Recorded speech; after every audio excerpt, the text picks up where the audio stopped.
का गोचर खरीदनी पड़ेगी, मिसकोट नहीं करेगी। मैंने ये बात कही, गोचर को हम छेड़ेंगे नहीं। अगर विकास के लिए कोई और तरह की भूमि चाहिए होगी, उसको चाहे और तरह की भूमि, वो चाहे खातेदारी लैंड हो, किसी और तरह की जमीन हो, वो चाहे रुपयों से भी खरीदनी पड़े, खरीदेंगे। क्योंकि ये प्रावधान होता है, मुआवजा देके भी आप जमीन प्राइवेट लैंड ले सकते हैं।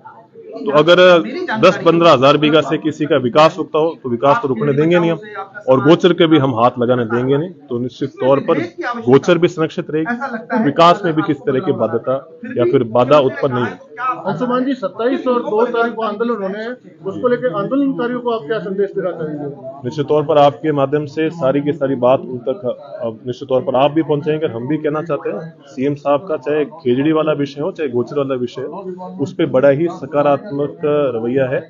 और निश्चित तौर पर जो भी काम होता है उसको धरातल पर उतारने में समय लगता है। तो विधिक प्रक्रिया हम सारी अपना रहे हैं और समय लग सकता है, पर सब्र का फल मीठा हो। जब विधायक जी आपके हमेशा दादू साहब इस पर हमेशा ही सक्रिय रहे, तो मुझे लगता है जरूर वो चिंतित हो गए। तो अब उनको क्या आश्वासन में क्या खुशी है? बिल्कुल, जिसकी भी चेतना जीवित है, वो हर व्यक्ति हो, वो 3600 कौम का व्यक्ति हो सकता है, बॉर्डर पर बैठा हुआ हो सकता है, बीकानेर शहर के अंदर रहने वाला भी हो सकता है, उसके कहीं ना कहीं चेतना के अंदर ये बात जरूर है, गाय बचनी चाहिए, गोचर बचनी चाहिए, खेजड़ी बचनी चाहिए। उसी का परिणाम है आज कितने सालों के बाद लगातार आप किसी भी इस प्रकार से कितने विधायकों को एक मंच पर नहीं देखा होगा। हमने पहली बार हर चीज छोड़ के, खुद के निजी कार्य छोड़ के सिर्फ और सिर्फ गाय गोचर के लिए बात रखेगा।